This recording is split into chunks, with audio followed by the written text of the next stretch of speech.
Hoje, dia 26/11/2014, estamos entrevistando a desembargadora federal do Trabalho, doutora Kátia Maria Bontempo, de Albuquerque, pelo projeto História Oral.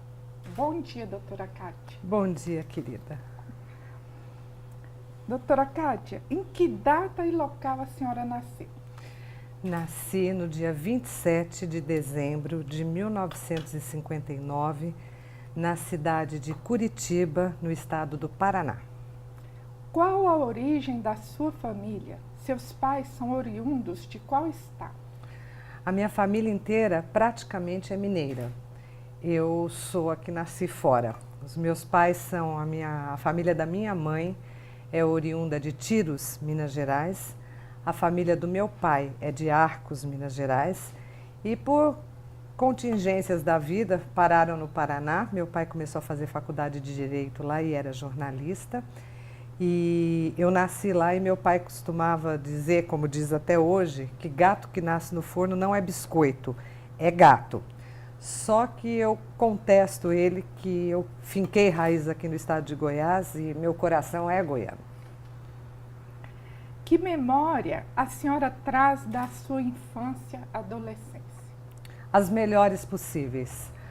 Uma infância que não tinha dinheiro, meus pais lutavam muito, minha mãe trabalhava das 7 da manhã à meia-noite, meu pai também trabalhou, ele teve uma fábrica de doces que foi à falência, meu pai quebrou, foi quando ele foi terminar a faculdade de Direito e foi uma infância que hoje eu consigo identificar o quanto era trabalhada, era vivenciada de uma forma muito difícil para eles, que não resvalou em mim e na minha irmã. Então, assim, hoje eu vejo que minha mãe passou 8 anos sem comprar um par de sapato, mas não me faltava o brinquedo de Natal, não me faltava a bicicleta que eu tinha que dividir com a minha irmã, nunca me faltou crianças para brincar, férias com a família, era pobre, era lutada. Hoje eu consigo identificar, mas enquanto criança eu não conseguia visualizar isso, estava tudo muito bem. E é com orgulho que eu vejo que a luta, ela pode desaguar em alguma coisa que dá frutos. E o quanto é importante uma infância saudável, independente daquilo que pode ser dificultoso para o pai e para a mãe, o quanto é importante a criança, o adolescente estar emocionalmente estruturado, eu diria que é muito mais do que materialmente estruturado, para que a pessoa possa se tornar um adulto capaz de contribuir, de se inserir na sociedade. Então eu chego à conclusão assim que não é o dinheiro que faz uma infância feliz, porque faltava muito na minha casa. Mas a alegria, a árvore de Natal, o brinquedo, eu nunca vivenciei, enquanto criança, a falta de dinheiro. Porque a minha infância era voltada para mim, para minha irmã, para brincadeiras, para coisas saudáveis. Não existia internet, não existia televisão, então a gente brincava. A gente tinha tempo ocioso para crescer, para amadurecer, com estrutura, com esteio, com felicidade, ainda que com pouco dinheiro.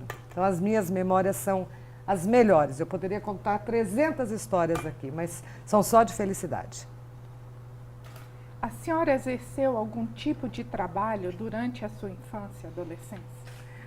É uma coisa engraçada que eu acho que já tinha, sim, alguma coisa de eu... Talvez pelo exemplo dos meus pais que trabalhavam tanto, eu fui criada nesse meio de trabalhar, Até a minha mãe, na época, eu fiquei com medo dela descobrir e ficar muito brava comigo, mas eu comecei a fazer bijuterias para fora, só que eu quebrava os colares dela para fazer bijuteria para vender para as amigas dela, que também eram pessoas pobres. Então, o meu primeiro trabalho de ter algum dinheiro e a minha preocupação era poder comprar uma lembrancinha de Natal para o meu pai, para minha mãe, e eu não tinha esse dinheiro. Então, eu comecei a fazer isso com 8, 9 anos, foi muito rápido, me enchi, as bijuterias da minha mãe acabaram, eu quebrei tudo, refiz, vendi, depois a minha irmã com 12 anos também quebrou o resto, foi vender bijuteria, o início foi esse. Também eu sempre gostei muito de cozinha eu aprendi a fazer brigadeiro e levava para a escola para vender para as minhas amigas também, mas foi muito rápido, porque depois aí eu dava, comia também, mas tinha essa coisa pequena, mas nessa fase de alguma coisa foi isso. E aí quando eu passei na faculdade com 17 anos, aí eu comecei a trabalhar, eu dava aula para crianças, eu trabalhava numa escola, eu dava aula de inglês, dava aula de balé, porque eu sou bailarina formada, eu sou pianista formada e dava aula de ginástica para as mães a partir dos meus 17 anos, logo depois que eu passei na faculdade. Mas nunca trabalhei para me sustentar, nunca, até me formar como advogada. É uma coisa também que faz uma diferença na vida de uma pessoa. Na realidade, eu trabalhava porque estava na minha cabeça trabalhar. Eu acho que isso, se você consegue colocar a pessoa focada nessa fase de formação, quem tem essa chance é importantíssimo. Quando criança, adolescente, o que a senhora aspirava a ser ao tornar-se adulta? A primeira coisa que eu queria ser, muito engraçado, porque eu nunca tinha andado de avião, porque meus pais não tinham direito, era aeromoça. Queria, acho que, viver viajando, porque eu sempre gostei muito de viajar. Depois eu quis ser trapezista. Eu achava o trapézio do circo, eu amava circo. Eu ia em tudo que era circo, queria ser trapezista. Mas já meu pai tomou posse como juiz em 1974. Nessa época eu já comecei a vivenciar o meu pai trabalhar o dia inteiro, estudar até 3, 4 horas da manhã, porque ele tinha uma família para sustentar, já vivenciar o direito.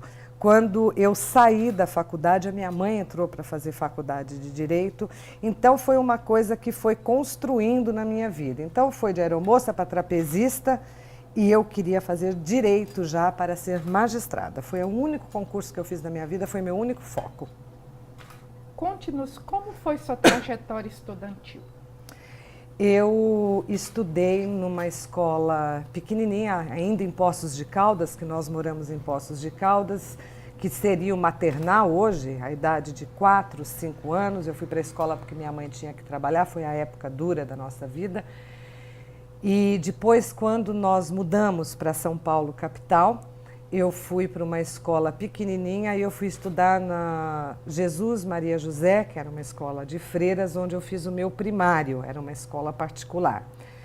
Aí, depois disso, nós mudamos para o Bexiga, o bairro do Bexiga, em São Paulo, e o meu ginásio e o meu colegial, como a minha mãe queria dar uma formação mais completa para a gente, ela queria poder propiciar o balé, que tinha apresentações, o piano, que tinha apresentação, que a professora era particular, as roupas, as fantasias, não dava para fazer tudo o que ela queria. Então, eu e minha irmã, nós fizemos ginásio e colegial em escola pública. Numa época que as escolas públicas ainda te davam chance, porque eu passei na faculdade direto com 17 anos, saindo de uma escola pública do ginásio e do colegial. Então, o meu colegial, quando eu fui para o segundo ano colegial, minha mãe já me passou para estudar à noite, para que eu pudesse ter o dia inteiro, porque eu já estava muito avançada no piano, no balé. E minha mãe era uma visionária. Quando ninguém tinha essa história de intercâmbio, ela me mandou para os Estados Unidos, eu fiquei lá 9 meses, sem ter dinheiro para pagar, tirava das coisas dela, mas eu já fiz o intercâmbio, já morei nos Estados Unidos quando eu tinha 17 anos, cheguei, encerrei o curso e já passei direto na faculdade, então foi uma sequência. Então, aquelas coisas, a minha mãe colocou a gente na escola pública e pôde, numa época que ninguém usava, eu usei aparelho, uma coisa que não era usual, eu fiz intercâmbio, ninguém numa escola pública faria intercâmbio. Minha mãe era uma mulher visionária, então ela já tomou esse caminho, mas a minha formação foi feita em colégio público. A senhora teve outras experiências profissionais antes de iniciar sua carreira jurídica? Jurídica, na escola, que eu dava aula na escola infantil, que eu dava aula de inglês, eu dava aula de balé para as crianças e dava aula de ginástica para as mães das escolas. Então, nessa época eu já fazia faculdade, eu trabalhava na faculdade e fazia o trabalho que eu fazia na escola, eu trabalhava bastante. Fazia festas no final de ano, era eu que organizava, eu que fazia cenário, ganhava um salário mínimo.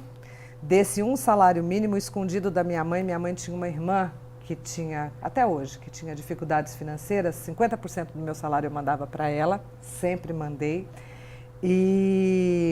Mas eu digo isso não que eu era maravilhosa, mas porque eu tinha roupa, eu tinha casa, eu tinha educação, eu tinha faculdade. Então, eu trabalhava porque eu queria trabalhar.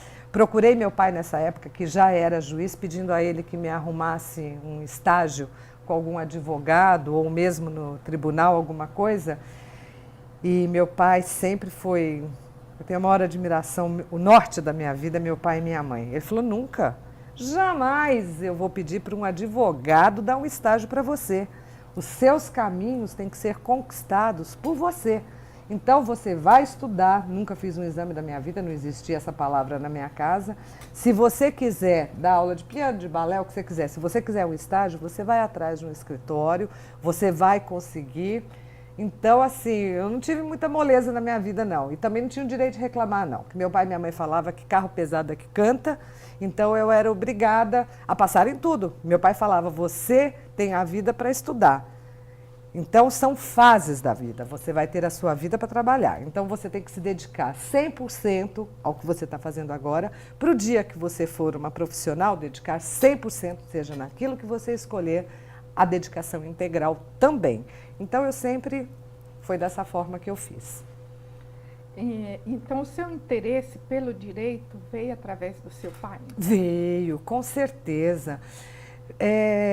Pelo norte dele trabalhar, por ele estar fazendo sentença de madrugada, como eu faço hoje. Eu fui criada num ambiente que isso era comum, era usual, era normal, era uma vida de luta, de labuta, de busca incessante da coisa correta, da coisa justa. Meu pai é um homem muito culto. Quando eu tinha 23 anos, eu descobri que meu pai tinha 5 diplomas superiores. Nunca soube disso na minha vida. Eu achava que meu pai era advogado. Meu pai tem 5 diplomas superiores. Meu pai falava grego antigo, Xenofonte. Digo falava porque hoje meu pai está com a cabecinha esquecida. Então, mas eu ainda tenho ele, mas não tenho mais o norte dele, que ele não consegue mais, né? Mas a minha vida, ela nasceu, e do exemplo da minha mãe. A minha mãe morreu com 53 anos de trabalhar. Minha mãe trabalhava das 6 da manhã às 2 da manhã e minha mãe foi fazer direito depois que... Não, quando ela saiu da faculdade, quando a gente já era maior, que ela nunca largou a gente. Minha mãe costurou para mim e para minha irmã até a idade de 15 anos. Eu nunca comprei uma calça comprida até a idade de 15 anos. Eu fui ter uma calça jeans, eu tinha 19 anos. Então, assim, o exemplo que eu tive dentro da minha vida é honestidade, trabalho, luta e conquista. Que aquilo que você vai atrás com objetivos pessoais e de luta, ele é conquistado. Desde que você foque e não saia do trilho. Então, era uma vida reta, de estudo, de trabalho, de boas amizades, de muito conviver em família. A minha família sempre foi muito família, né?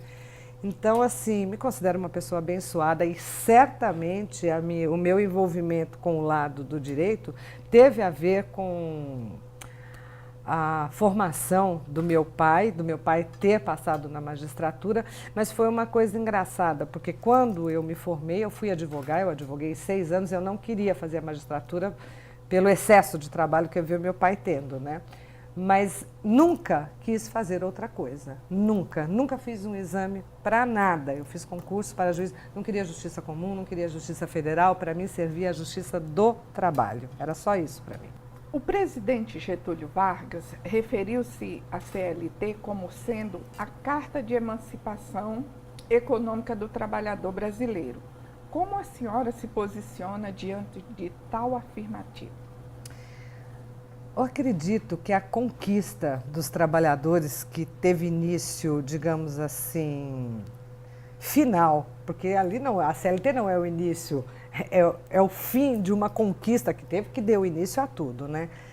Que reestruturou o nosso país numa mudança política, numa mudança histórica, numa mudança de atitudes em relação ao capital e ao trabalho.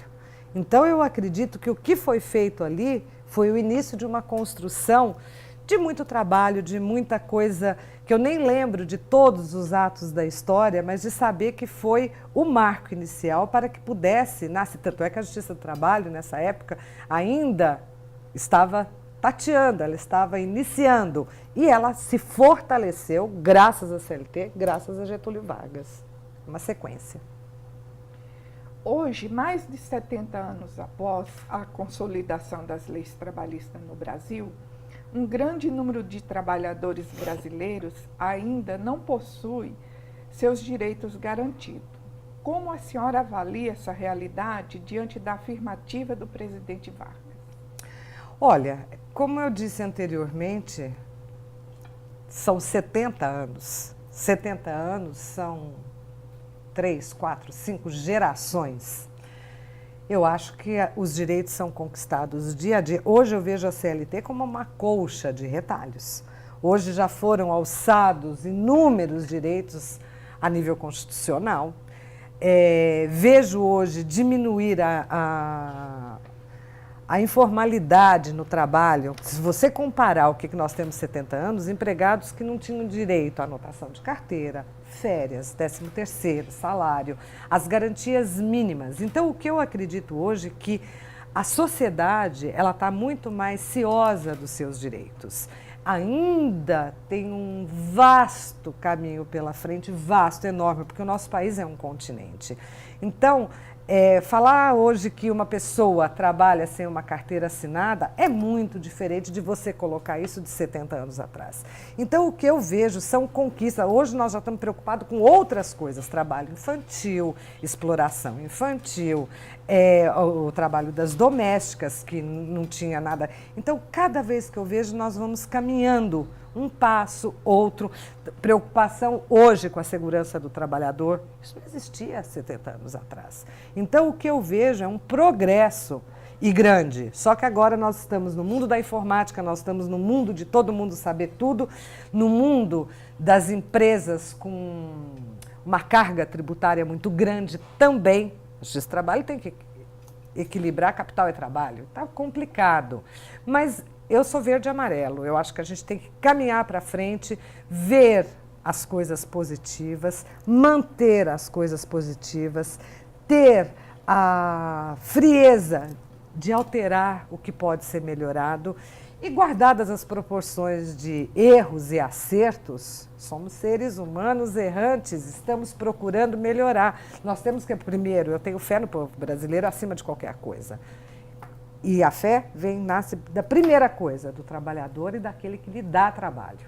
Então, eu acho que nós temos que caminhar, mas eu só vejo coisas positivas, é daqui para frente. Para trás, nós temos que corrigir o que não está muito bom. Desembargadora, fale-nos, por favor, sobre a Justiça do Trabalho antes e após a Constituição de 1988. Eu acho que quase eu já respondi essa pergunta para você, porque ao longo dos anos, o que nós conseguimos viabilizar é antes e depois mesmo, de 1988, por causa do artigo 7º da Constituição, que trouxe FGTS a nível constitucional, férias a nível constitucional, descanso semanal remunerado, direitos que estavam na CLT passaram a ser direitos constitucionais para que fosse dada a efetividade que era a inicial intenção da CLT do Getúlio Vargas lá há 70 anos. Então, eu tenho a impressão que o nosso constituinte, ao trazer esses direitos chamados sociais para a CLT, fez um divisor de águas. Tanto é que hoje nós estamos em 2014, ainda julgamos ações antes da Constituição de 88, depois da Constituição de 88, e acredito que isso estruturou o Estado brasileiro, o Estado democrático de direito, para que ele possa se firmar enquanto um todo. Não sei se futuramente isso ainda vai necessitar de um equilíbrio, porque muitas coisas, eu acredito que não tenha volta, porque direitos conquistados não devem ser direitos perdidos. Mas eu acredito que ainda profundas alterações ao longo do tempo. A CLT está precisando de... Eu já nem digo CLT, digo uma colcha de retalhos com lei daqui, com lei dali, que muda na realidade da CLT. Da época do Getúlio Vargas nós temos muito pouco. Então eu acredito que foi assim, trouxe os direitos sociais a nível constitucional com uma alteração profunda, antes de 88 e depois da Constituição de 88. Doutora Cátia, o TRT de Goiás foi instalado em 1990. Se recorda quando começou a ventilar essa ideia? Lembra dos personagens principais? Não. Aí vai ser difícil para mim, porque eu tomei posse na 10ª região, e Goiás pertencia à 10ª região, dia 13 de dezembro, eu faço 25 anos de magistratura agora, dia 13 de dezembro de 1989. E eu tomei posse, logo em seguida, em janeiro, em 90, eu fui para Cuiabá. Depois de Cuiabá teve o problema do Césio. Aí a doutora Ana Márcia saiu de licença-prêmio e a doutora Calcin estava aqui, ela estava grávida, ela teve que voltar para Brasília por causa do Césio e eu fui remanejada. Eu ainda ia ficar mais um tempo em Cuiabá, eu vim para a primeira junta de conciliação e julgamento, que era da doutora Ana Márcia. E fiquei aqui durante 3 meses, depois voltei, eu pertencia a Brasília. E eu apenas ouvia que estaria sendo desmembrado o TRT de Goiás, mas efetivamente eu estava trabalhando muito, eu era uma juíza iniciante, eu tinha sentenças para fazer numa época que não tinha computador, que não tinha papel, que não tinha, era no carbono, assustada, assumi a vara do Dr. Maldonado em julho de 1990, eu lembro que outro dia eu fui mudar, eu achei um negócio lá, falei, não é meu, isso aqui não é meu, eu dei 154 sentenças à mão num mês de julho que eu substituí na junta do Dr. Maldonado lá. Então, saber quem estava participando era uma coisa longe da minha realidade. Eu ouvia dizer em Dr. Maldonado, Dr. Sebastião Renato, Dr. Platon, eu os conhecia de nome. Nessa época. Quais as dificuldades enfrentadas pelos pioneiros do nosso regional? Aí eu já posso responder. Porque aí, quando foi a partir de... fui para Rio Verde, em novembro eu assumi Itumbiara e Catalão, por conta da criação do tribunal, eu fui emprestada de Goiás para cá, de Brasília para Goiás, porque aqui não tinha concurso, não tinha juiz. E o tribunal havia sido criado, né? As dificuldades eram indescritíveis. Não tinha papel, não tinha caneta, não tinha pessoal para trabalhar, não tinha prédio, que o Dr. Guedes conseguiu isso daí, que tudo eu fui escutando, eu não participei disso. Mas eu acho o seguinte, que guardadas as proporções dos primeiros pioneiros, presidentes e membros dessa casa, foram verdadeiros desbravadores. Cada um começou a iniciar alguma coisa. Um deu o prédio, o outro começou a pegar servidor requisitado, que nós não tínhamos, o outro começou a querer... Foi uma coisa assim, do nada, fazer um tribunal funcionar para a gente chegar onde chegou hoje. Então, assim, eu tenho profunda admiração pessoal por todos os ex-presidentes, os juízes, então, hoje desembargadores, instaladores deste tribunal, fora o equilíbrio, a sabedoria, o norte, que eu devo a todos eles enquanto eu fui caminhando dentro desse tribunal e conhecendo as particularidades de cada um e de cada espaço que não tinha. Não tinha papel, não tinha nada. Quando instalou o tribunal da 18ª região, a senhora estava como juíza, a senhora estava atuando como juíza da JCJ Catalão. De Catalão e Itumbiara. Não, Catalão ainda. Itumbiara eu assumi depois. Como a senhora via a recepção da sociedade goiana com a justiça do trabalho que outrora se implantava?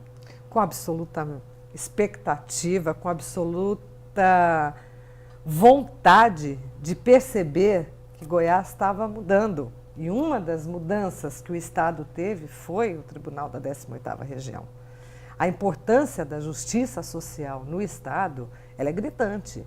Então, ela trouxe para a sociedade a segurança, a sensação de que os nossos direitos agora estão aqui. Eu não tenho mais que ir para Brasília para fazer uma sustentação oral. É aqui. Então, eu sentia na fala dos advogados, na fala dos próprios reclamantes, dos empresários, a alegria de crescimento e de respeito que era mostrado a eles com a instalação da Justiça do Trabalho em Goiás. A partir de sua experiência como magistrada, diga-nos qual a importância do Poder Judiciário para o desenvolvimento de um regime democrático. Que papel cabe ao juiz na construção da nossa democracia? Seguinte, nós temos 3 pilares: o executivo, o legislativo e o judiciário. Eu não gosto de falar que eu acho que nenhum, eles são independentes e harmônicos pela nossa Constituição. Mas eu acredito que a viga mestra de um Estado democrático de direito está no judiciário. Ele tem, para mim, eu sempre falei isso, é a ordem e a paz social que cabe ao judiciário para que o executivo e o legislativo possam fincar este tripé para que a nossa sociedade possa estar equilibrada. Verguem o poder judiciário de uma democracia e vergada estará a democracia. Então, a distribuição, que tem que ser muito mais do que justa, muito mais do que aplicar a lei, cabe ao judiciário dizer o direito, certo ou errado, para que aquela sociedade esteja tranquila no sentido de segurança, de ordem e de paz. Doutora Cátia, os juízes classistas já não existem mais na Justiça do Trabalho. Como a senhora avalia o fim da representação classista na Justiça Trabalhista? Eu acredito que a Justiça, quando ela começou, os juízes classistas tiveram o seu espaço e a sua importância. E conforme esta Justiça sofreu a mutação histórica, consagrando no fortalecimento dos direitos sociais, os juízes classistas deixaram de ser necessários à Justiça do Trabalho, uma vez que, na minha ótica, deixou de ser necessária a representação classista dos empregados e dos empregadores. Tanto é que isso foi um crescendo. Eu acredito que lá, quando foi instalado, quando foi criado, quando veio a CLT, quando a Justiça do Trabalho foi alçada à Constituição Federal como membro do Poder Judiciário, eles tinham que fazer parte daquilo. Depois deixaram de ser necessários. Então, eu acredito assim que a extinção da justiça dos juízes classistas era um anseio, porque aí nós precisamos fortalecer o judiciário com julgadores como tem que ser. Então, eu era favorável e entendo que ela veio na hora correta, inclusive como fortalecimento para os direitos sociais, para os sindicatos, para o Estado. A senhora enfrentou alguma forma de preconceito ou resistência pelo fato de ser mulher no desenvolvimento de suas tarefas como magistrada? Quem nunca enfrentou? Pode até não ser explícito, mas é uma coisa implícita. E não só por isso. Eu passei na magistratura muito cedo, então eu tive problemas, aspas, de sentir numa mesa de audiência que os advogados, pelo amor de Deus, uma menina nova daquela, eu não uso óculos, né? Hoje já estou usando de descanso por causa da idade, mas na época eu fiz um óculos de vidro para ver se eu parecia mais velha, porque eu tinha medo, por causa desse meu jeito, eu sou muito espontânea para falar, em que pese ser muito firme na condução das audiências, sempre fui, era o meu jeito de ser. Mas não é um preconceito explícito. Ninguém ia fazer um preconceito com uma magistrada que está sentada na mesa de uma condição de audiência. Mas também ninguém pode deixar de olhar o quanto um advogado é capaz de elevar o tom com uma juíza, o que ele não faz com um juiz homem. Então, eu não diria que isso é preconceito. Eu digo que isso é consequência da nossa sociedade. Nada que não possa ser resolvido com trabalho, com resposta, com educação, com condução firme, mas que ela existe. Agora, dizer que eu fui discriminada ou que não, ninguém ia ter condições de fazer isso, mas que existe, lógico. Sou mulher, você também. As mulheres atualmente estão bastante inseridas no mercado de trabalho. A senhora, além de desembargadora, é também filha, mãe. Diante das exigências que a magistratura impõe, como ficam as relações familiares? Com uma única resposta, que eu não sou uma pessoa feminista, jamais fui, mas que me perdoem os homens. A verdade é que nós, mulheres, conseguimos ser mãe, ser filha, ser magistrada em tempo integral, mãe em tempo integral, filha em tempo integral. Eu não sei de onde que vem a nossa força. Dizem que o nosso cérebro é diferente e efetivamente nós conseguimos fazer 3, 4 coisas ao mesmo tempo. O homem, ele é focado. Por isso que tem aquelas carreiras que o homem se dão melhor, aquelas carreiras que as mulheres se dão melhores.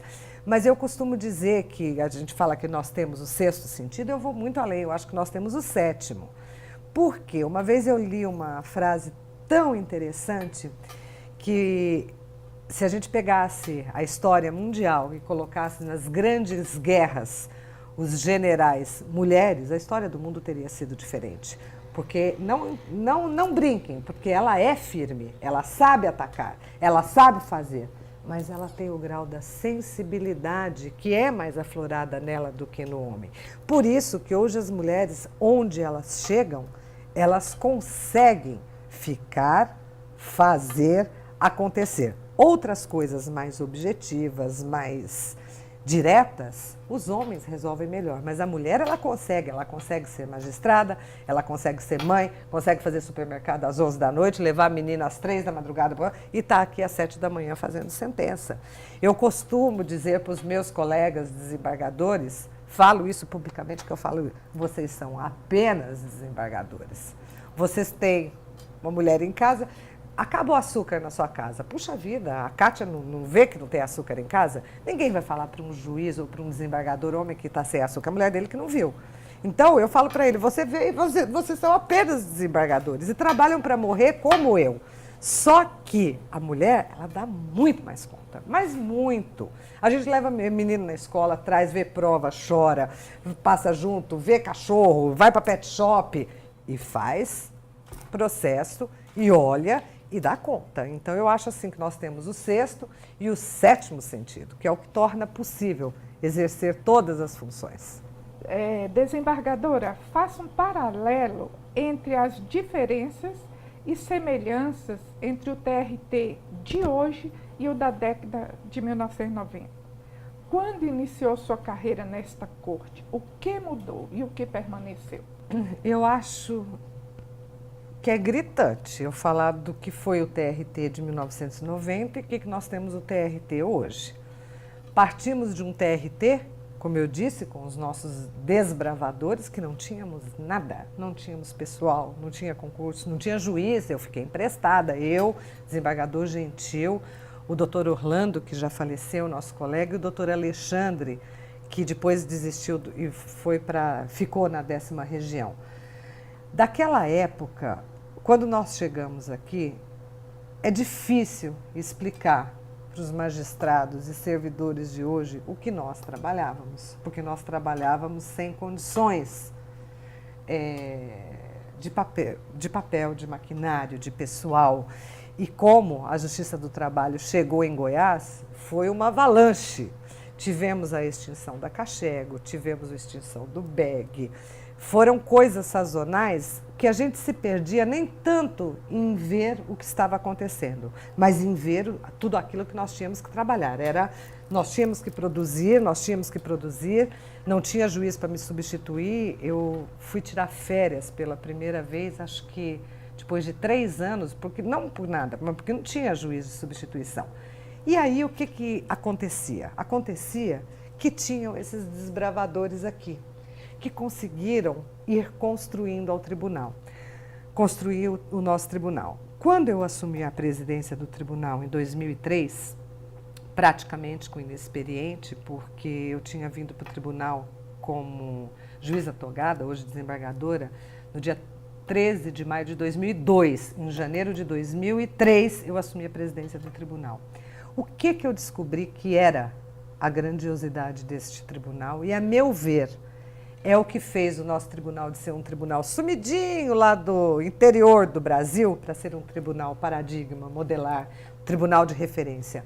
A continuidade administrativa que foi dado nesta casa pelos nossos, todos ex-presidentes, todos eles voltados para a atividade fim, para o bem comum, o bem do trabalhador, o bem do funcionamento desta casa.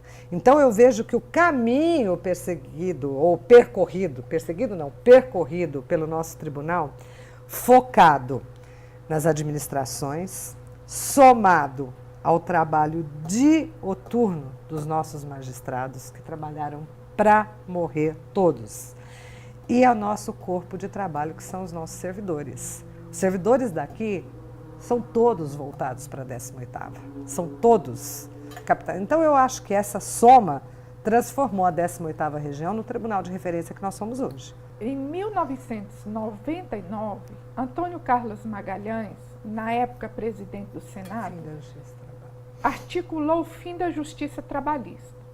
Aquilo fez com que juízes, servidores, procuradores e advogados que militavam na seara trabalhista se unissem em defesa da justiça do trabalho. Fale-nos, por favor, sobre aquele momento. Um momento muito difícil para a justiça do trabalho no Brasil. E aqui eu não gosto nem de falar o que nós tivemos que nos unir, porque eu acho, primeiro, que era uma coisa absolutamente, a meu ver, insensata. Acabar com a justiça do trabalho é impensável. Na minha ótica, do jeito que o nosso país havia mudado, conquistado direitos, acabar com a justiça do trabalho, mas tomou vulto a coisa. E eu ouso dizer, se a justiça do trabalho não acabou, tá certo, o Brasil inteiro se mobilizou, o Brasil inteiro se movimentou, mas quem fez a defesa disso foi a doutora Yalba. A doutora Yalba vestiu uma camiseta, pegou megafone, foi lá para a porta do Congresso para lutar. Ela era presidente do tribunal. Era insensável, incansável o trabalho dela junto à Câmara dos Deputados e ao Senado. E é um trabalho, uma vez eu escutei um ministro falar.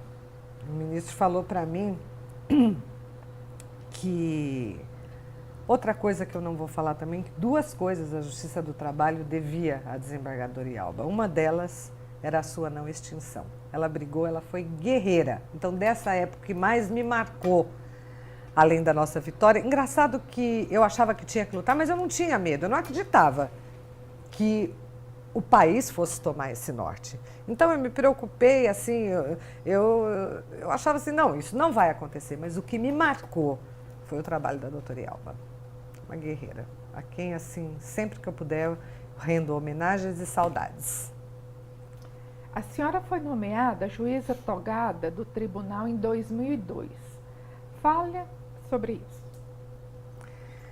Foi uma coisa tão assim, engraçado que quando eu assumi a magistratura, a gente passa num concurso que é carreira, né? Mas assim, eu era envolvida com o meu trabalho como juíza substituta, como juíza titular. Houve a extinção dos juízes classistas, abriram 2 vagas e eu vim assim, para mim estava longe, era uma coisa inatingível. Quanto mais assumi a presidência do tribunal, nunca tinha passado pela minha cabeça. Não era meu norte. Então é como assim, eu respondo, como que eu posso responder? Saiu, fui, fiz meu trabalho, fui nomeada, assumi a presidência do tribunal, vou trabalhar, vou ser presidente do tribunal, vou trabalhar, é isso. Mas uma coisa assim que, acho que quando eu passei eu não esperava que acontecesse, que eu ia ter tanta... E eu só vejo como honra para mim, sabe? Eu me sinto honrada. Já no biênio seguinte, a senhora se tornou presidente. E como os demais, também deu continuidade à expansão do tribunal, com a aquisição do terreno e o início da construção do prédio que atualmente abriga os gabinetes de desembargadores. Inauguração de diversas varas, realização de concurso público para servidor e tantos outros feitos. Na área judicial, a senhora se destaca. E na área administrativa, como se sentiu nessa tão nobre missão? O juiz de carreira, ele faz concurso para ser juiz. O meu norte, o meu foco é julgar, apaziguar, distribuir a ordem e a paz social. Aí, você assume a presidência de um tribunal e você tem que exercer funções administrativas. Eu assumi o tribunal numa sexta-feira e comecei a trabalhar numa segunda-feira. A primeira coisa que eu chamei foi... Eu não havia montado minha equipe, porque eu não tinha tempo disso. Todo mundo falou que eu ia trazer todo mundo de São Paulo. Estava um horror aqui esse tribunal. E eu chamei o doutor Ricardo Lucena, que é hoje nosso diretor-geral, e sentei com ele às 8 horas da manhã. Falei para ele o seguinte: o senhor não me conhece, eu conheço o senhor dos corredores. Ainda brinquei com ele, falei... Sei que o senhor não gosta de mim, mas o senhor não tem que gostar de mim. O senhor tem que trabalhar para o tribunal. Não, não é isso. Eu falei, o senhor tem que trabalhar pelo tribunal e eu vou dizer ao senhor o que eu posso ofertar. Primeiro que o senhor não conhece a Kátia pessoa, nem a Kátia juíza e muito menos a Kátia presidente. Eu conheço a Kátia juíza, a Kátia pessoa, mas também não conheço a Kátia presidente. Então nós vamos tentar ver se nós vamos construir uma relação de confiança aqui, para a gente poder fazer um trabalho para o tribunal. E daqui 2 anos eu quero sair da presidência, como o senhor é um servidor que já era diretor-geral há muitos anos, talvez eu consiga angariar o seu respeito com a Kátia presidente. E aí com 6 meses, não tem muita coisa. Eu morria de medo de assinar as coisas. Eu não tenho vergonha de falar. Só que o medo, ele é muito saudável. Ele faz você ser cuidadosa, ele faz você ficar mais alerta, o que propicia, na minha ótica, decisões mais acertadas. A pessoa destemida, ela comete inúmeros erros, porque ela acha que está tudo certo, não pode. Como eu tinha medo, eu estudava mais, eu me dedicava mais. Eu saí aqui do tribunal, pode perguntar para o meu motorista, para o guarda que ficava lá, que achava que tinha um espírito naquela casa lá, ele não subia, eu saía daqui 1h30, 2 horas de manhã, despachando recurso de revista. No dia seguinte eu viajava, eu tinha uma filha de 4 anos que eu deixava sozinha, ela passava 4, 5 dias sem ver a mãe aqui. Tudo certo, não estou reclamando disso. Eu estou dizendo que é difícil. Então a parte administrativa, me apaixonei, penso que exerci da melhor forma. Eu digo que eu fui uma excelente presidente, não porque eu tenha feito coisas acertadas ou coisas, mas porque falo de boca cheia. Eu dei o melhor de mim para esse tribunal, como eu sempre fiz. Eu dei 25 horas do meu dia durante 2 anos. Então eu digo, a partir desse ponto, e falo para todos, você foi o melhor presidente, porque você deu o melhor de você. É como eu digo a mesma coisa da mãe. A gente tem 1 milhão, eu falo para minha filha, eu tenho 1 milhão de defeitos. Sou a melhor mãe do mundo, porque eu te dou o que eu tenho de melhor. Se está certo ou errado, esse é detalhe. O que importa é o que você se doa.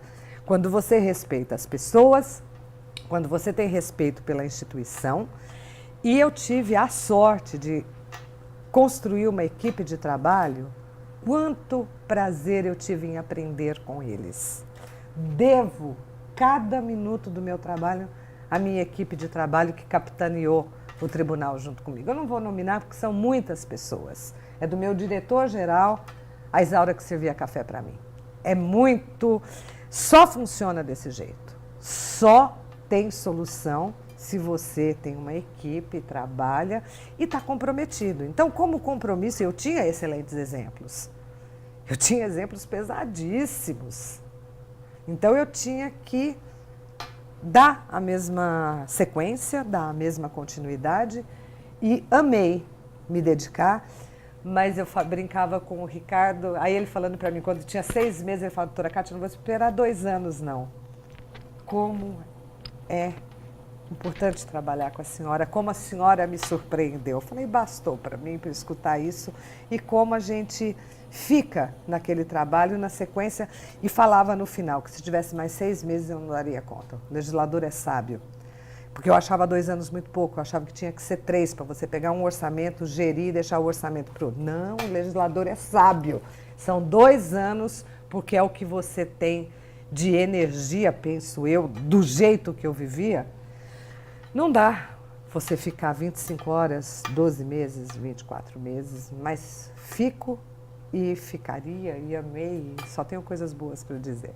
Em 2005, a Justiça do Trabalho teve sua competência ampliada pela Emenda Constitucional 45, o que fortaleceu a ação desta justiça especializada. Contudo, muito se tem discutido sobre a participação do Estado como mediador das relações de trabalho e aos que defendem a flexibilização da legislação trabalhista no Brasil. Como a senhora se posiciona nesse debate? Nesse debate eu gosto de ser bastante reticente. Por quê? Porque eu acredito que a flexibilização, ela passa por direitos fundamentais. E ainda com 25 anos de magistratura, eu tenho uma certa dificuldade pessoal em dizer o que eu acho que poderíamos flexibilizar, o que eu acho que nós não deveríamos flexibilizar. Porque, em tese, teoricamente, eu sou totalmente favorável à flexibilização de direitos. Eu acho que o trabalhador hoje ele está muito mais preparado, ele está muito mais ciente, cioso, não só dos seus direitos, como também das suas obrigações. Então, eu acho assim, que as normas coletivas, elas têm que ter validade total. Aí fala, mas não pode tirar porque não pode flexibilizar, é direito do trabalhador irrenunciável.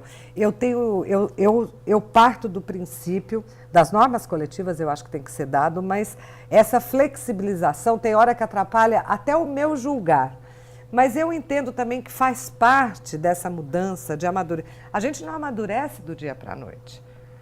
O amadurecimento, nós estamos falando de uma CLT de 70 anos. Então, essa flexibilização ainda tem um caminho longo pela frente, para poder concretizar, para poder normatizar, para poder E eu acho que nós ainda, com tudo isso, nós ainda estamos em fase de trabalho, de ver o que é melhor, de ver o que nós podemos flexibilizar, mas eu não sou contra, em tese, não. Acho difícil separar o joio do trigo.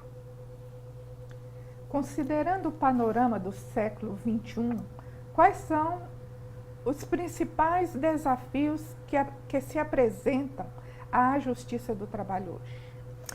Eu acho que a principal coisa do século XXI é a segurança do trabalhador, que nós, com as NRs, com as alterações, que antigamente não sabia que adoecia ficar muito sentado, adoecia ficar muito em pé, eram coisas que não faziam parte da nossa vivência.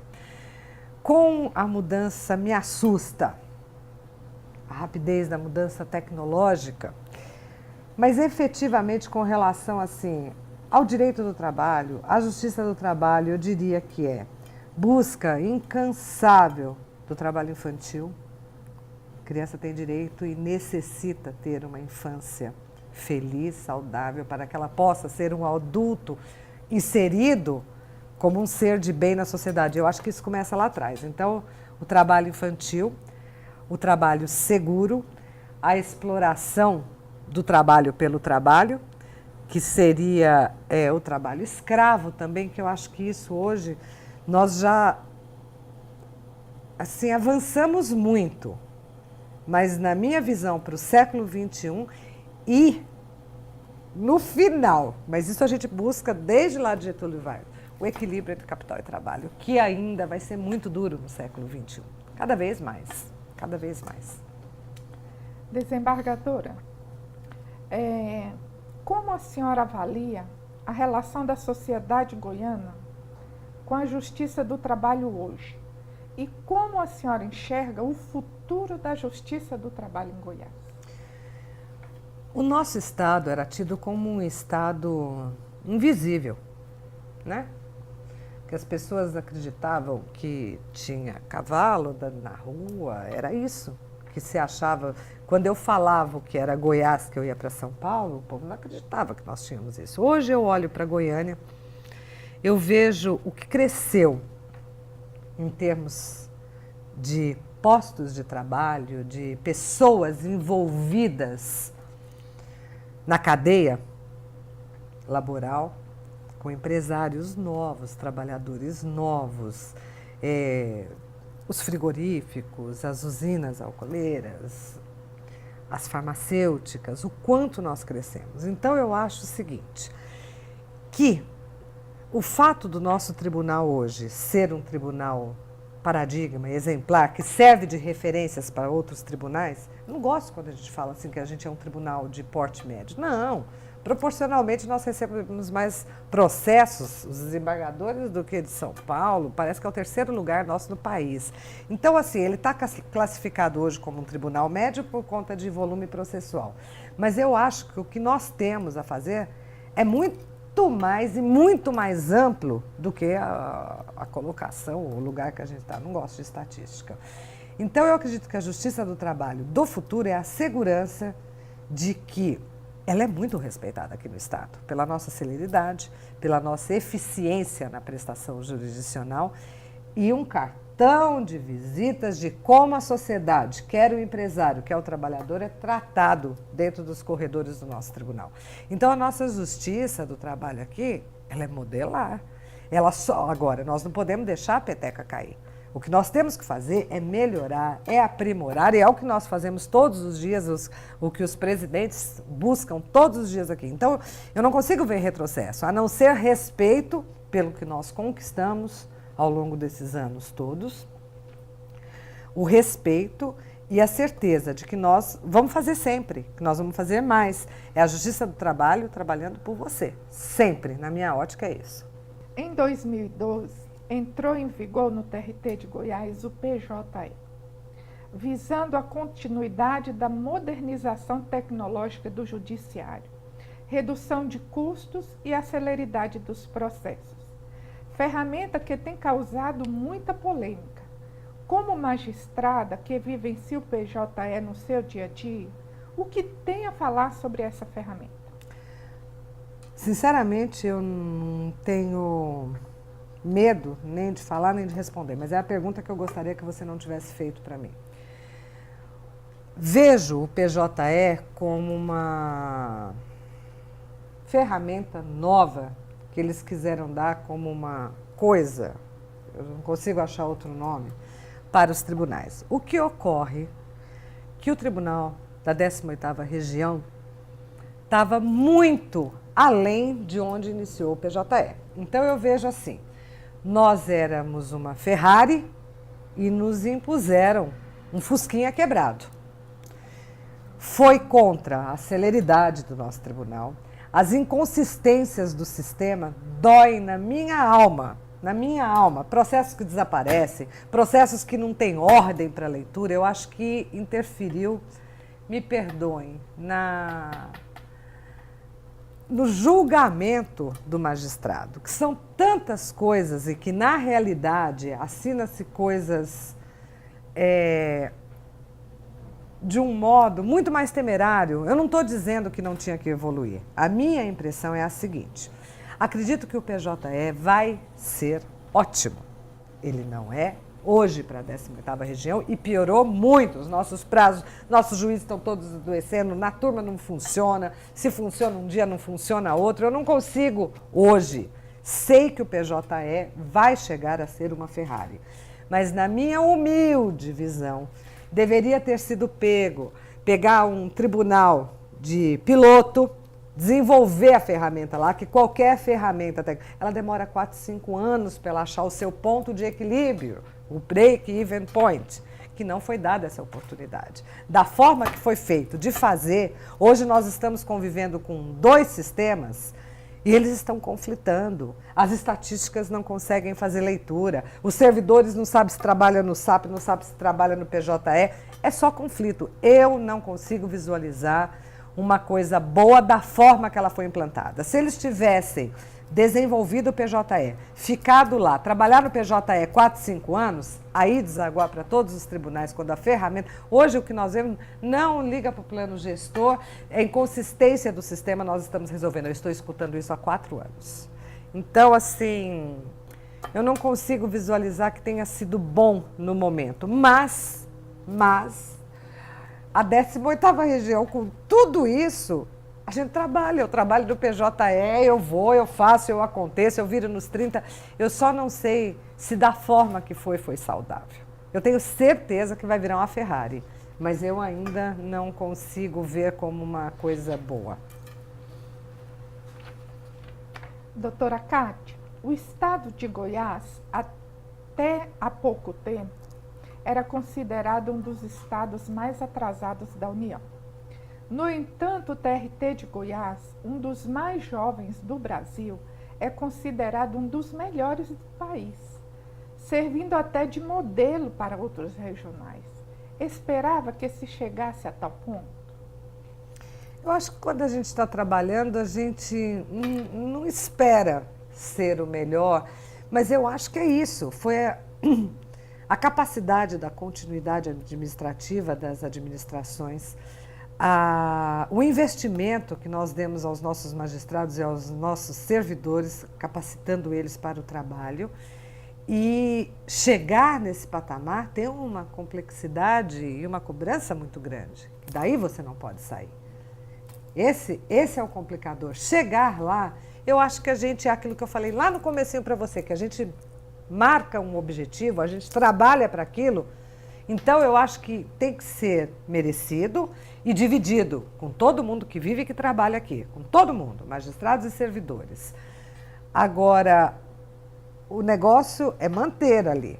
Então, eu acredito assim, não é que eu não esperava, eu acho que eu esperava sim, mas tudo isso também você depende de outras coisas, você depende do crescimento que teve o Estado de Goiás. O Estado de Goiás propiciou a crescer o Tribunal de Goiás. Agora, se a gente não tivesse gente capacitada e boa trabalhando aqui, nosso tribunal poderia continuar no ostracismo. Então, graças às pessoas que trabalham aqui, às administrações anteriores do tribunal, nós chegamos e não é para sair, daqui para melhor, para ser sempre o primeiro, segundo lugar. A justiça do trabalho é vista como uma justiça justa. É até estranho e redundante. E também, muitas vezes, as pessoas falam que ela é uma justiça paternalista, que sempre dá maior ganho de causa aos trabalhadores. Por que há essa sensação na sociedade e por que a justiça do trabalho se difere tanto da justiça comum?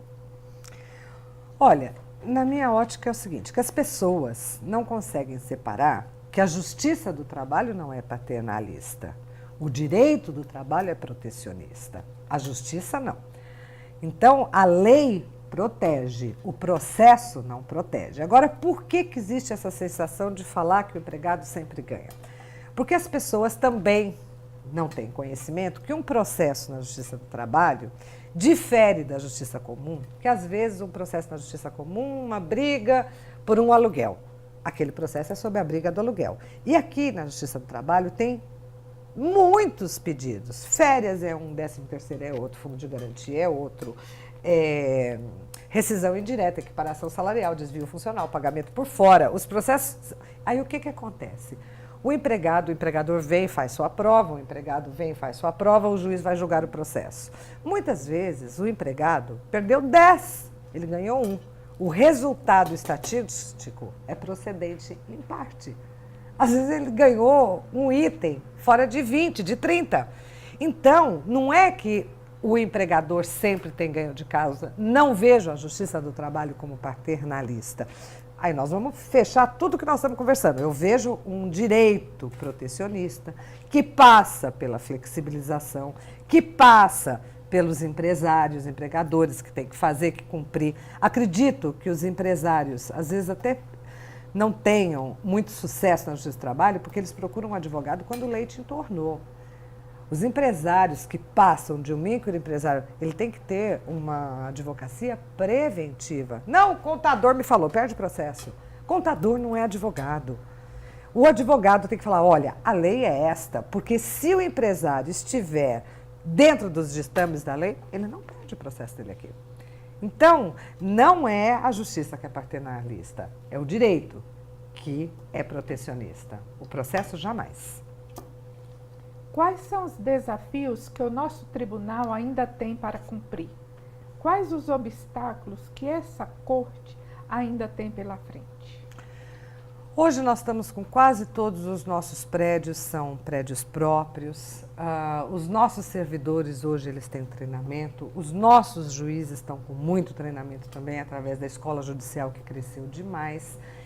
Eu acho que desafio é continuar prestando a efetividade da prestação jurisdicional com qualidade para chegar ao trabalhador, para chegar ao empregador, para equilibrar o capital, o trabalho e distribuir a ordem e a paz social. Sempre melhorar, e dentro do tribunal, continuidade administrativa e excelentes presidentes. Doutora Cátia, a Justiça do Trabalho hoje é a justiça mais célere do Brasil, a mais respeitada e de fácil acesso também. A que se deve a isso? A essa conjunção de práticas que foram adotadas pelos tribunais. A Justiça do Trabalho, ela antecipou várias práticas que trouxe a celeridade antes da lei, como foi, por exemplo, a despersonalização da pessoa jurídica, a desconstituição da personalidade jurídica para a gente pegar os sócios. A celeridade é difícil falar porque eu não conheço a realidade da justiça comum. Então, qual é a realidade que eu tenho? Juízes que fazem 13, 14, 20 audiências dia. Não tem este ou aquele juiz, eu falo para os juízes novos, quem achar que está tomando posse aqui para trabalhar de segunda a sexta, pode pegar a carteirinha e ir embora. Por quê? Cada um tem a sua forma de trabalho. Mas um trabalha sábado, outro trabalha domingo, outro prefere virar 3 noites durante a semana e não trabalhar o sábado e domingo. O outro prefere, não, eu gosto de levantar às 3 horas da manhã que está sossego na minha casa. Tem gente que prefere trabalhar até às 3. Então, o que eu vejo é no comprometimento dos juízes que capitaneiam as varas, os gabinetes, o presidente do tribunal, que deságua em cima de servidores. Aí nós temos o quê? A administração que capacita os nossos servidores. Aí vem o PJE para dar lera em todo mundo. Então, eu acho que assim, essa capacitação e o comprometimento, que eu sou lá de Montesquieu, o juiz tem que fazer concurso, porque ele quer ser juiz para julgar. E aí, se tem uma ou 20 ações, você vai se virar nos 30 e fazer uma ou 20. É o que nos transformou na celeridade, porque, voltamos ao PJE, o tribunal foi investindo em informática e nós fomos conseguindo trabalhar e foi conseguindo melhorar a vida dos juízes. Aí veio o PJE e fala, não, agora vocês não são mais essa Ferrari, não. Vocês são... Tanto é que nós caímos na celeridade este ano. Caímos. Segundo a minha ótica, dizem que não é, mas por causa do PJE. Então, assim, eu acredito que é pelo comprometimento pessoal dos magistrados que capitaneiam as varas, os gabinetes, o presidente do tribunal. Então, vai tendo uma soma de esforços e os nossos servidores. Você fecha tudo, nós temos prestação jurisdicional célere e de qualidade. Antes de ser desembargadora deste tribunal, a senhora foi servidora. Qual a importância do servidor público para o desenvolvimento da Justiça do Trabalho? Total. Acabei de falar para você. Eu fui servidora e advoguei por 6 anos. Eu fiz todo o caminho para poder ser magistrada, né? Como servidor, por isso, os meninos e as meninas que trabalham comigo, eu fiquei muitos anos à frente da Sexta Vara, eu nunca admiti que um advogado gritasse com um servidor meu. Que se levantasse a voz era comigo, de igual para igual. Por quê? Porque eu tive advogado que gritou comigo, me distratou, me chamou de analfabeta num balcão de uma vara. Eu calada. Eu servi café para os juízes. Eu fazia pregão lá. Eu tive uma diretora muito brava, que trabalhava comigo. Desde aquela época, eu batia ponto, que lá na Justiça do Trabalho é ponto às 11, às 7, todo mundo trabalha nesse horário, não tinha isso, então eu me adaptei também. E pude vivenciar o outro lado do balcão. Por isso que eu tenho o maior respeito do mundo pelos meus servidores, eu chamo de minhas crianças.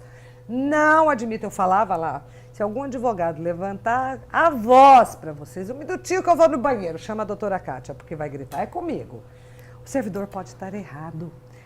Não erra quem não trabalha. Sempre falei isso aqui para o meu pessoal. Erramos? Erramos. Quem assina é a doutora Kátia. Não se preocupem.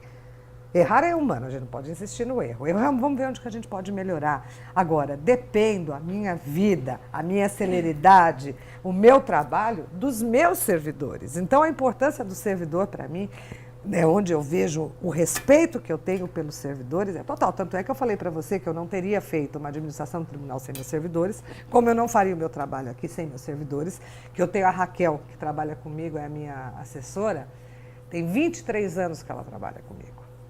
23 anos. O Erickson está há 21 ou 22. Raquel começou a trabalhar comigo quando ela passou na faculdade de Direito. Ela teve os filhos dela aqui dentro, ela vinha com a monografia, a Raquel tem minha redação.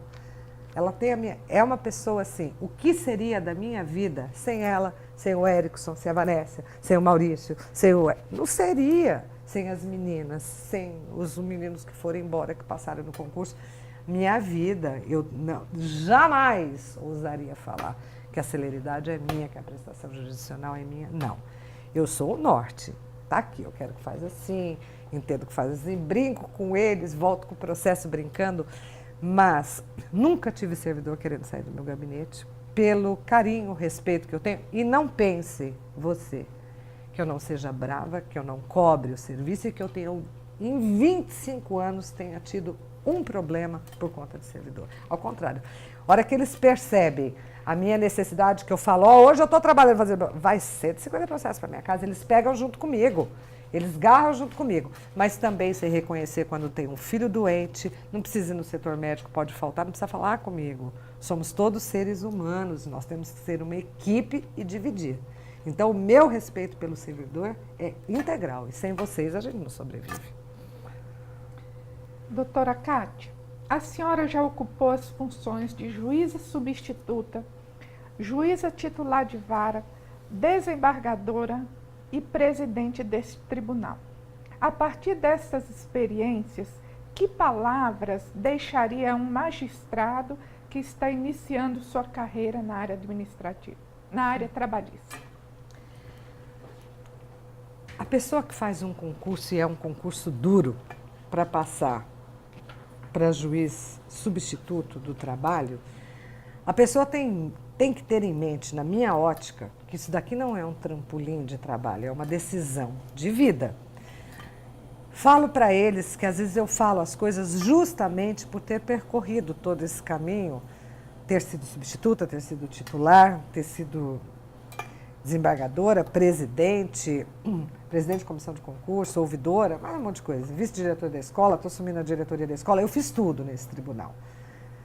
Mas cada função que a gente faz, e este juiz novo, primeiro, ele tem que ser comprometido, mas isso eu não deveria estar falando, porque isso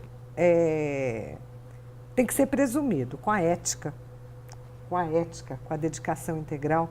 Mas até isso, nosso tribunal é um tribunal que eu boto a mão no fogo, porque no dia que a gente teve que cortar da carne, cortamos, não estou dizendo, nós estamos lidando com seres humanos, mas quem está começando? Compromisso com a ética, com a sua consciência, respeito, que os servidores também precisam saber disso, a hierarquia funcional, saber que quando a pessoa está ali, não é porque ele é melhor do que ninguém, mas ali ele é o Estado juiz. Então, ali, ele tem que dizer o direito, ele tem que coordenar uma audiência, ele tem que ter postura. Existem os meios de recurso, mandado de segurança, correção parcial, tudo, porque somos humanos. Então, eles têm que lembrar que, no exercício da função, eles precisam ter essa formação de muito trabalho. Você quer ser um juiz mais tranquilo? Não seja na Justiça do Trabalho. A nossa forma de trabalho, ela precisa de dedicação de alma, dedicação de gostar, porque se a pessoa não for feliz aqui, ela não vai dar conta de exercer com resultados a magistratura. Então, esses meninos novos, eles têm que ser norteados e eles têm muitas ferramentas que nós não tínhamos antigamente. Hoje tem o curso de formação inicial, tem o curso de formação continuada, existe toda uma estrutura do tribunal que são por eles. Hoje eles têm servidores preparados e treinados que não existia no passado. Então eu acho que eles têm que se preocupar em saber, o juiz não pode sofrer de juizite, o juiz não é melhor do que ninguém, mas ele tem uma função diferenciada. Falar, me dói muito quando eu vejo as prerrogativas da magistratura, vai lá e faz concurso, primeira coisa. 60 dias de férias para um juiz não é um benefício. Só que aqui, o que acontece? Eu estou fazendo essa consulta, estou de férias desde dia 19, estou trabalhando, é errado. O juiz, a cada 6 meses, ele tem que ter 30 dias de férias, porque nós trabalhamos com o intelectual da cabeça. E não adianta você falar para mim que eu tenho 10 pessoas fazendo voto para mim, porque eu tenho que ler 60 votos de madrugada e eu estou assinando. Então, precisa estar com a cabeça. Então, isso daí eu não vejo como, assim, privilégio. Eu não aguento ver de falar isso de privilégio. Eu não consigo visualizar isso. Por quê? Vou voltar na primeira pergunta. Porque o judiciário tem que ser tranquilo. O juiz tem que estar bem para ele poder trazer a ordem social, a paz, o equilíbrio. Ele tem que vir de processo 30, 40, ele tem que fazer 50. Mas para isso ele precisa de uma forma de trabalho diferente. Agora, se eles estão querendo retirar, se eles estão vão tirar, vão fazer, vão acontecer, não faça concurso para magistratura. Não gosto dessa palavra sacerdócio, não gosto, porque eu acho puxada. Mas ela tem que ter, a pessoa tem que ter a alma voltada para o exercício da função, porque se não trabalhar feliz, não vai. Se você não trabalhar comprometido, não anda, não frutifica. Então eu falo para eles que eles têm que ficar aqui, digo para eles, acho que um juiz, depois que ele passa, ele só vai atingir o equilíbrio depois de 5 anos de magistratura, eu falo isso para eles. É uma impressão que eu tenho até, e ter o foco de ver, não quer, pega a mala e vai embora. Vai advogar, vai fazer concurso para outra área, mas isso cabe à pessoa. Ficou, tem que ser o melhor, tem que ser exemplo, tem que fazer as coisas corretamente. Então, eu acho bem puxado. Enquanto magistrada, aconteceu algum fato inusitado que ficou na sua memória e que possa compartilhar conosco? Eu não vou nem contar. Eu tenho tantos. O dia que furou o pneu na estrada, eu estava sozinha, eu troquei o pneu sozinha. O dia que eu levei um tombo na sala de audiência, que estava molhado, eu saí escorregando, carreguei na bandeira, segurei na bandeira, saí escorregando dentro. O dia que eu tive um problema lá em Catalão com um diretor de secretaria. O dia que uma cortadora de cana falou uma coisa muito engraçada para mim em audiência. O dia que um senhor, ele tinha 68 anos, lá em Tumbiara, eu fiz uma audiência com ele e era aquelas relações complicadas. Ele tinha um pedacinho de terra, o reclamante lá, não tinha prescrição. Se ganhasse o trabalhador, é a hora do equilíbrio social, ele perdia a terra que ele produzia para... Então, mas o direito, a lei estava com quem? Com o trabalhador, mas se fizesse isso. Aí eu fui, conversei, e saiu um acordo, que ele pagou em galinha, pagou em coisa, aquelas coisas. É muito prazeroso você conseguir equilibrar as relações humanas, é gratificante. Aí estava terminando a audiência, mas foi uma audiência de quase 3 horas de trabalho. Aí ele levantou com um chapéu assim, não era de palha não, aquele chapéu de couro, mas surrado, usado todo marcado o rosto de trabalhar no sol. Aí ele levantou e falou assim, eu falei, boa tarde, fazia 300 audiências por dia, pode chamar o próximo, não sei o que. Ele olhou para mim e falou assim, eu posso fazer uma pergunta para você? Eu falei, claro que pode, o senhor está com alguma dúvida, o senhor não entendeu alguma coisa? Ele falou, não, é você que manda aqui em tudo, né? Eu falei, não é bem mandar, eu estou resolvendo o problema, eu sou a juíza do processo e a gente conversa, eu dirijo, tem os advogados e quem decide aqui não é mandar, quem decide aqui sou eu. O senhor está com alguma dúvida? Já tinha saído o processo, já tinha sido assinado. Ele falou assim, não, é porque eu vim para cá hoje achando que ou eu matava o reclamante, ele falou o nome do reclamante, eu não me recordo, ou o reclamante me matava. E aí, você foi falando, eu já estava cansada de tanto falatório, mas você foi acalmando a gente. E olha que nós resolvemos o problema. Eu sou compadre, batizei a filha dele, ele batizou minha filha e eu saí com o problema solucionado. E eu queria saber se você ia ficar muito ofendida, porque eu tenho idade para ser seu avô, eu era novinha na época, se eu podia subir aí para dar um beijo em você.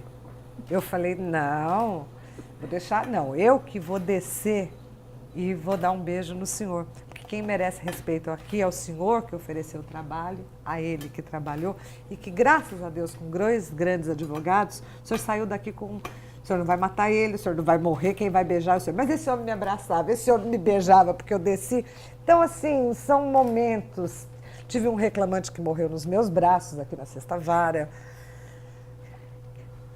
No exercício, é muito complicado. A ambulância, quando chegou, quando o doutor Antônio Macedo desceu, ele já estava morto, ele morreu. Os advogados estatalaram, eu virei, peguei ele. Ele morreu nos meus braços, com medo de depor.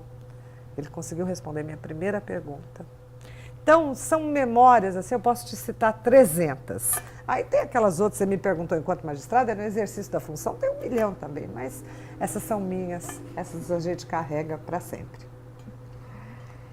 Doutora Kátia, como a senhora vê a definição pelo CNJ e CSJT de metas aos tribunais?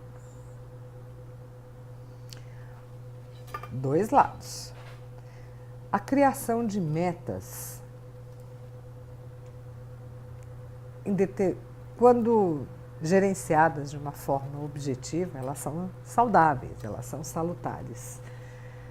Pelo que eu tenho visto, eu tenho receio das metas impostas aos tribunais, porque eu acho que parte, você nem me pergunta do SISDOC, que o SISDOC está muito complicado, o SISDOC, na minha ótica, não está municiando o CNJ, o CSJT, com dados para que eles estejam desenvolvendo essas metas como estão. Eu tenho medo. Elas foram saudáveis para trabalhar a celeridade, Ana. Eu tenho medo delas se tornarem prejudiciais se baseadas com o PJE que não está funcionando, com a estatística, com a e-gestão, com o SISDOC que está complicado. Então, eu tenho preocupação que elas, em vez de serem saudáveis, se tornarem prejudiciais aos tribunais. Porque, através dessas metas, eles também ficam extrapolando, legislando, aquela coisa toda. Então, mas tem o lado positivo. E aí entra a minha esperança de quem está gerindo ter a sabedoria, porque as metas virão. Metas você tem, eu tenho, todo mundo tem. Mas eu fico rezando para terem sabedoria, que sejam saudáveis. Eu não sou contra.